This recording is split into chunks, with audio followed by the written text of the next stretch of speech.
नमस्कार, मेरा नाम है अरुण कुमार और मैं आज आपके लिए लेके आया हूँ शंकर आईएएस बुक की समरी। ठीक है, तो सबसे पहले मेरे चैनल कोविडो को सब्सक्राइब करें और ये जो शंकर आईएएस बुक है ये इन्वायरमेंट की है। ठीक है, इन्वायरमेंट की समरी लेके आया हूँ। देखिए, सबने कोशिश करी है, मैंने भी कोशिश करी है, मैं जितना कंसाइज कर सकता था उतनी करी है। ठीक है, और हो सकता है ये आपके काम आएगी। ठीक है, तो चलिए आगे बढ़ते हैं। तो इससे पहले मैं आपको एक बात बता दूं कि ये यूपीएससी, सीजीएल, एनडीए या फिर कोई भी एफकैट, कोई भी एग्जाम हो एनवायरनमेंट के रिलेटेड, ठीक है ना, जितने भी क्वेश्चन आते हैं, ठीक है ना, मैं लास्ट में इसका एक क्विज भी करूंगा लास्ट में। अभी तो नहीं, लेकिन पहले इस वीडियो में मैं इसको खत्म करूंगा उसके बाद। और ये वीडियो जो है आधे आधे भागों में होगी सारी, क्योंकि इकट्ठा रह करके भी थोड़ा सा बोरिंग हो जाता है और लगातार अगर पढ़ेंगे तो जल्दी क्विक हो जाता है माइंड से भी, और आदमी समझता भी नहीं है इतनी जल्दी। ठीक है, तो मेरा ये मानना है कि मतलब अगर वीडियो आधी आधी हो तो आदमी आधी अभी पढ़ेगा, आधा टॉपिक बाद में, आधा बाद में, तो वो ज्यादा याद रहता है। ठीक है, तो सबसे पहले बढ़ते हैं आप टॉपिक की तरफ। और दूसरी बात कि मतलब मैं यहाँ पे चैप्टर वाइज नहीं पढ़ाऊंगा। ठीक है, जितना जो जो होगा रेलेवेंट, आपको कुछ ज्यादा नहीं पढ़ना, जो जो रेलेवेंट है वो सामने है। ठीक है, और इसी तरह से पढ़ना। तो ठीक है, बढ़ते हैं आगे। ठीक है, ये शंकर आईएएस बुक की समरी है। मेरा नाम है अरुण कुमार और आपने कोविडो चैनल जो है हमारा उसको सब्सक्राइब कर देना। ठीक है, ताकि मतलब और डिसलाइक भी करना, लाइक भी करना, अच्छा लगे तब भी बताना है और ना लगे तब भी बताना। ठीक है, तो फर्स्ट टॉपिक है ecology. So what do you mean by ecology? Ecology क्या होती है? इकोलॉजी का मीनिंग ये है, सिंपल, मैं सिंपल शब्दों में समझाऊंगा। ठीक है, लिविंग ऑर्गेनिज्म, इन्वायरमेंट और अदर लिविंग ऑर्गेनिजम्स के साथ सभी इन सब तीनों का रिलेशनशिप कहलाता है इकोलॉजी। ठीक है, और रिलेशनशिप रिलेशनशिप किसका? इन तीनों का। और दूसरी बात, use of energy flow and mineral cycle. ठीक है, यूज ऑफ एनर्जी फ्लो कौन करेंगे? यूज ऑफ एनर्जी फ्लो मतलब एनर्जी फ्लो करेंगे कौन? Living organism. दूसरा, मिनरल साइकिल कौन बनाएंगे? Living organism. किसके साथ? एनवायरमेंट के साथ। ठीक है, इसीलिए मैंने इस तरह से लिखा है। बस ये होती है इकोलॉजी। ठीक है, आगे बढ़ते हैं। Environment, sum of living plus non living organism. बस ठीक है, अब इसमें आते हैं कुछ बायोटिक और अबायोटिक। अबायोटिक ऐसे जिनमें जान नहीं होती, सिंपल है ना, जिनमें जान नहीं होती। बायोटिक वो होती है जिनमें जान होती है। ठीक है, अब जैसे plants, protozoa, fungus, bacteria, animals, parasites. Parasites आपने देखे होंगे, जैसे पेड़ों पर लगे होते हैं। कभी हिमालय की तरफ जाना या फिर जो कुछ साउथ साइड, मैं तो हूं ही नॉर्थ का। ठीक है, तो कुछ जो साउथ के हैं उन्होंने भी नीलगिरी उस पहाड़ी में देखे होंगे, पेड़ों पर लगे होते हैं ऐसे ऐसे ऐसे छोटे छोटे छोटे छोटे, मतलब झाड़ियां टाइप, वो होते हैं पैरासाइट्स। ठीक है, ईस्टर्न हिमालयाज में ये बहुत होते हैं। डिकम्पोजर्स इसी में आते हैं, सिम्बाइट्स भी इसी में आएंगे, वो भी एक ही तरह की इसी की मतलब प्रजाति है। यहां पे आ जाता है हमारे पास water, soil, air, mineral, lights, gases, radiations. अब आपको लग रहा होगा, लगा ना, जैसे कि मैंने कहा कि एक में, इसमें एक में भी जान नहीं है। ठीक है ना, मतलब निर्जीव चीजें ये होते हैं, संजीव ही हो गए निर्जीव, हिंदी में कहें बात तो। ठीक है, अब ये टॉपिक खत्म हो गया यहां तक। अब आगे चलते हैं। आगे क्या है? Level of organisms in ecology. ठीक है, मतलब लेवल किस तरह के इकोलॉजी में, इकोलॉजी में किस तरह से बाकी सारी चीजें बैठी हुई हैं। ठीक है, तो सबसे पहले आता है इंडिविजुअल। इंडिविजुअल मींस एक बंदा या फिर एक कोई लिविंग ऑर्गेनिज्म। उसके बाद सेकंड में आता है पॉपुलेशन, मतलब एक या एक, दो, तीन, चार, पांच, छह करके ऐसे। ठीक है ना, बोगे होगी, पॉपुलेशन होगी। इससे आगे चलेंगे तो फिर आगे आ जाएंगे स्पीसीज। स्पीसीज मतलब पॉपुलेशंस के बीच में इसकी स्पीसीज, इसकी स्पीसीज, इसकी स्पीसीज, इसकी स्पीसीज। ठीक है ना, आगे आगे करके। अब इससे आगे कम्युनिटी। कम्युनिटी मतलब एक अगर डॉग है तो एक फॉक्स है, एक लॉइन है, ठीक है ना, एक हाथी है। मतलब ये रहेंगे सारे के सारे डिपेंडेंट फॉर्म में, डिपेंडेंट बेस्ड पे। ठीक है ना, एक दूसरे के ऊपर जब डिपेंड हो जाती है चीजें, वो एक कम्युनिटी हो जाती है एक जगह की। ठीक है ना, सच एज ग्रासलैंड। ग्रासलैंड्स में एक हाथी रहेगा, एक तरफ शेर रहेगा, चीता भी रहेगा, बिल्ली भी रहेगी, तो साथ में चिड़िया भी रहेगी, और ये साथ एक दूसरे को खा रहे होते हैं। ठीक है। वाटर, वही वाटर भी रहेगा, वाटर इंक्लूड रहेगा कम्युनिटी में भी, ठीक है ना, क्योंकि वाटर में भी क्या होता है, सच एज हमारे पास आ जाता है जू प्लैंकटन, ठीक है ना, छोटे छोटे जीव जो आते हैं, क्योंकि वो भी खा रहे होते हैं, जैसे मछली भी उसी का अंग रहेगा, तो वो सारे मिल करके क्या बना देते हैं, कम्युनिटी बना देते हैं, ठीक है ना। So that is called as a community. अब इससे आगे चलेंगे, जैसे कि अब आ जाएगा बायोम। अब बायोम, बायोम क्या होता है, बायोम कुछ नहीं, बायोम आगे फिर से आगे आएगा ये टॉपिक बायोम का, लेकिन अभी के लिए बता देता हूं, ये एक लैंड का पार्ट, माना जैसे ये बंगाल, ये पूरी बंगाल की खाड़ी है, बंगाल की खाड़ी के बीच के भाग को किसी को भी, या फिर पूरे बंगाल की खाड़ी को हम बायोम नहीं बोल सकते, बट जो इंडिया का एरिया है, ठीक है ना, उसमें फिर जितना भी मतलब हाईलैंड है या फिर कुछ भी है, वहां पर जितनी मिट्टी है उसको क्या बोलते हैं, इसीलिए टेरेस्ट्रियल लिखा, मतलब land area is called as a biome. Biome में क्या जाते हैं, एनिमल्स रहेंगे, फिर एनिमल्स रहेंगे, सॉइल रहेगी, ट्रीज रहेंगे, मतलब अपना ही एक इकोसिस्टम, ठीक है ना, बट बायोम का, ठीक है ना कि वाटर में बीच में जाकर के। ओके, तो ये आ जाता है बायोम। इससे आगे आता है बायोस्फीयर। बायोस्फीयर सीधा मतलब है जहां पे एटमॉस्फेयर होता है, हाइड्रोस्फीयर होता है, लिथोस्फीयर होता है। लिथोस्फीयर मीन्स भूमि, ठीक है, हाइड्रोस्फीयर मतलब पानी, और ऊपर हवा, मतलब अगर एक एग्जाम्पल बताएं तो किनारा, ठीक है ना, किसी भी जगह का किनारा पानी में, ठीक है। अब इकोसिस्टम, इकोसिस्टम में हमेशा पर्सन कंफ्यूज रहते हैं, इकोसिस्टम कुछ नहीं होता है, it is a unit of biosphere, बस याद रखना। जैसे अब आगे समझाते हैं इकोसिस्टम को। अब देखिए, structural and functional unit of biosphere is called ecosystem. इसमें आता क्या क्या है देखना, consist of living things interact with physical environment and exchanging materials, ठीक है।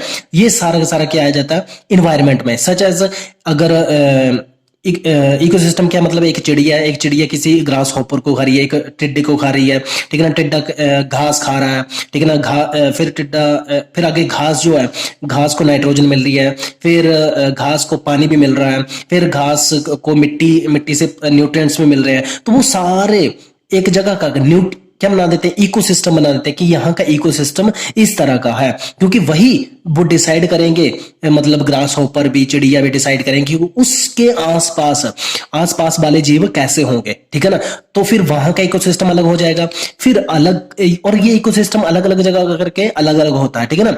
पर इस जैसे माना एक जगह पे अलग हो, दूसरी जगह पे अलग होगा, कारण क्योंकि इस जगह पे छोटे छोटे माइक्रो ऑर्गेनिज्म कुछ और होंगे, यहाँ पे कुछ और होंगे, यहाँ पे कुछ और होंगे। अब इनके माइक्रो ऑर्गेनिजम्स के होने के कारण डिफरेंट डिफरेंट होता है। हो सकता है कहीं का टेम्परेचर ज्यादा हो तो ज्यादा हो तो वहीं साफ सफाई रहती है, कहीं टेम्परेचर लो हो तो वहां गंद रहता है, क्योंकि जहां वहां मच्छर होगा ज्यादा, तो वहां उसी तरह की कीट पतंगे रहेंगे, फिर उसी तरह का फिर वहां का मतलब जीव जंतु रहेंगे। तो these all conditions depends upon the temperature, ठीक है ना, टेम्परेचर एंड प्रेशर। तो इस तरह का ये समझ लिया। तो डिफरेंट डिफरेंट मतलब टाइप्स का इकोसिस्टम रहता है हमेशा हर एक जगह, ठीक है।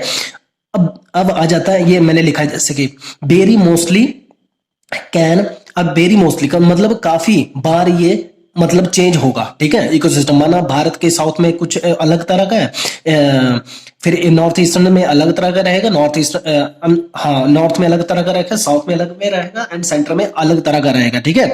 तो अब जैसे लिखा है मैं, it can be tree, single tree, ये एक सिंगल ट्री का भी हो सकता है, यस, सिंगल ट्री का भी इकोसिस्टम होता है। जैसे इकोसिस्टम में वो प्रकाश संश्लेषण से अपना खाना बना रहा है, उसके उनके पत्तों पर भी छोटे छोटे मतलब कीट पतंगे बैठे होते हैं, फिर वो नाइट्रो मतलब सॉरी न्यूट्रिएंट्स ले रहे होते हैं, फिर मतलब वो अपन तीन चार चीजों को मिलाकर के और इकोसिस्टम बन जाता है, ठीक है ना। हवा भी होगी वहां पर वाटर भी होगा, तो इकोसिस्टम बन गया वो। अब ये एक फॉरेस्ट भी हो सकता है, मैंने लिखा है देखा है, कैन लार्ज, ओके, मतलब एक जंगल भी हो सकता है, पूरा बड़ा जंगल, कि मतलब कई सारे पेड़, ठीक है ना, जहां जीव जंतु भी, फिर कम्युनिटीज भी होंगी, वो जो मैंने ऊपर बताया, ठीक है ना, आप यहाँ पे पढ़ाया था सारा मैंने, कि मतलब किस तरह की कम्युनिटी डिपेंड बेस्ड होती है कम्युनिटी, ठीक है ना, तो वो इसमें आ जाएगा। अब इससे आगे चलते हैं,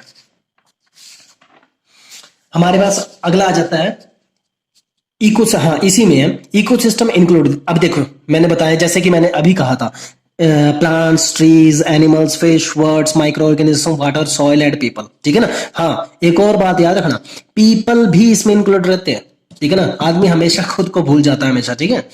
अब अगला आ जाता है इसी पे है, इकोसिस्टम इज इक्वल टू, मैंने लिखा अबायोटिक एंड बायोटिक, याद रखना वही बात हो गई, ये ये कुछ अलग नहीं है। इकोसिस्टम में निर्जीव भी रहेंगे और जीव भी रहेंगे, ठीक है ना। मतलब जीवित चीजें, फॉर एग्जांपल यहाँ पे कीट पतंगे रह जाएंगे, यहाँ पे पत्थर पत्थर कंकड़ वगैरह, कंक्रीट, हर एक चीजें रहती हैं, ठीक है ना।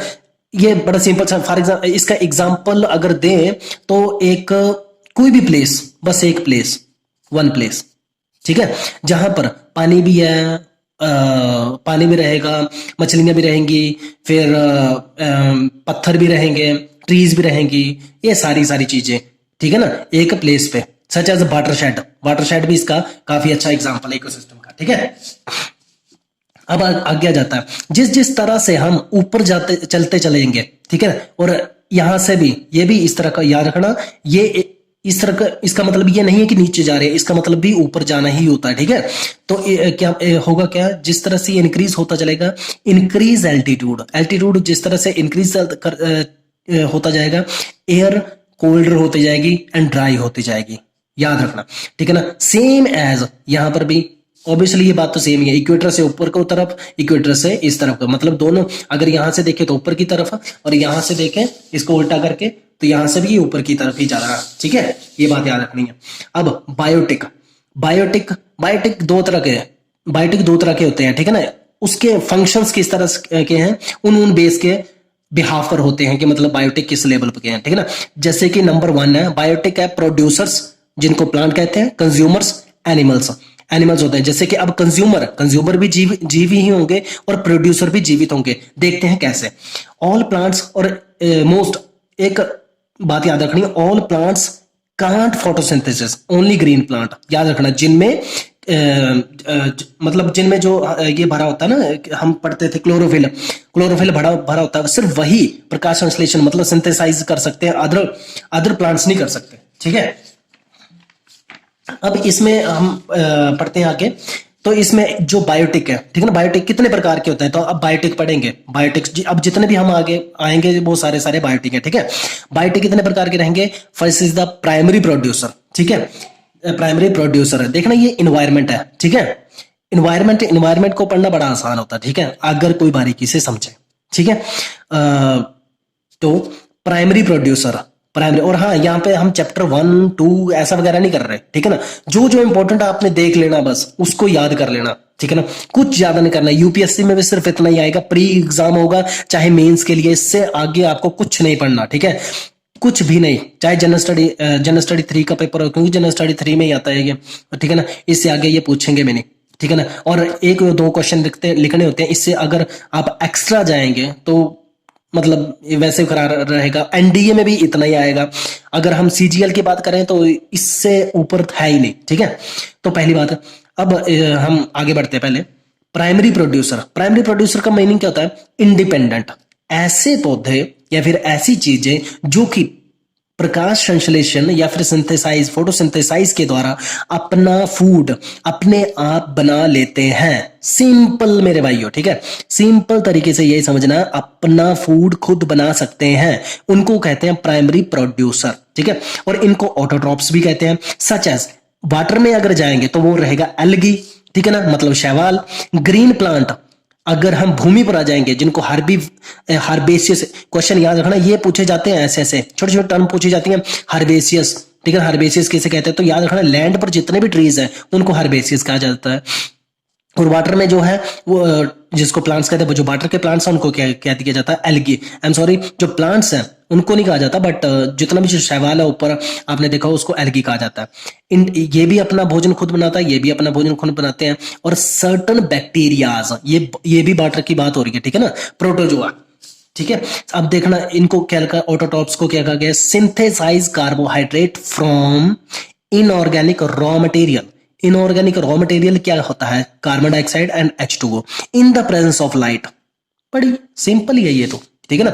जैसे कि ये सन दिखाया है कार्बन डाइऑक्साइड के साथ है, ये एल्गी है, ठीक है ना, एल्गी है, यहाँ से मतलब H2O ले रहा है ये, साथ में कार्बोहाइड्रेट भी ले रहा है ये, ठीक है ना।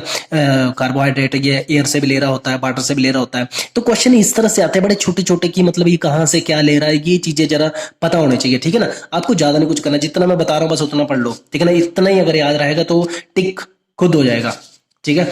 अब यहाँ सेकंड आ रहा है प्राइमरी कंज्यूमर, ठीक है ना। ये है प्राइमरी प्रोड्यूसर, ये है प्राइमरी कंज्यूमर, उसके बाद की टर्म यही आती है, ठीक है ना। इसके बाद ये आता है, याद रखना, प्राइमरी कंज्यूमर। प्राइमरी कंज्यूमर का कौन होते हैं? Incapable producing their own food. सीधी सी बात है, ये बना सकते हैं और ये बना सकते हैं, ये नहीं बना सकते, ठीक है। तो प्राइमरी कंज्यूमर, इनको हेटेरोट्रॉप्स भी कहते हैं। दे डायरेक्ट कंज्यूम्स टू प्लांट, सीधी सी बात है, ठीक है ना। डायरेक्ट, ये डायरेक्ट कंज्यूम करते हैं, जैसे कि गाय, रैबिट, खरगोश, ग्रास होपर, टिड्डा जैसे हम कहते हैं, या फिर छोटे छोटे कीट, ठीक है ना। डायरेक्ट घास को भी खाते हैं, ठीक है। अब इनको आगे खाएंगे कौन? बर्ड्स खा लेंगे, ठीक है ना। बर्ड खाएंगे इनको, या फिर कोई लोमड़ियां खाएंगी इसको, या फिर भेड़िए खा लेंगे, ठीक है। तो उनको सेकेंडरी कंज्यूमर, वही चीजें चलती चलेंगी। अब चीजें आ जाएंगी टर्शरी कंज्यूमर में। टर्शरी कंज्यूमर क्या रहेगा? फीड। प्राइमरी एंड सेकेंडरी, इसको भी खा लेगा, इसको भी खा लेगा। जैसे आदमी घास फूस भी खाता है, सच एज हम फल सब्जियां भी खाते हैं, हम मांसाहारी भी होते हैं, इसलिए मैन।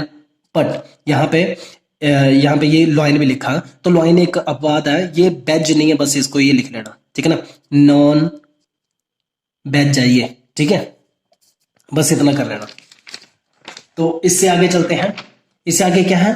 Micro consumers. इससे बाद आते हैं माइक्रो कंज्यूमर्स, जिनको हम डिकम्पोजर्स कहते हैं। अब हमने देखा होगा जैसे कंपोस्ट खाद होती है, कंपोस्ट खाद में छोटे छोटे कंज्यूमर्स होते हैं, जैसे लार्वा होता है, लावा होता है। लावा क्या करता है कि मतलब जो खाद होगा उसको खाएगा, और उसको जब डिकम्पोज कर देगा, डिकम्पोज करके जो भी बनेगी वो भी खाद ही बनेगी, ठीक है ना। इनको सेप्रोट्रॉप्स कहते हैं। They are bacteria and fungi. Micro consumers को क्या कहते हैं? Bacteria and fungi. I am sorry, मैं कुछ गलत बोल गया। माइक्रो कंज्यूमर्स डिकम्पोजर्स होते हैं, सच है, हाँ छोटे छोटे, बट हाँ डिकम्पोजर्स होते हैं। अर्थवॉर्म एंड, हाँ सही है, बिल्कुल सही है। एनर्जी ऑब्टेन्ड बाय, अब ये क्या करते हैं? Energy obtained by dead organic substances.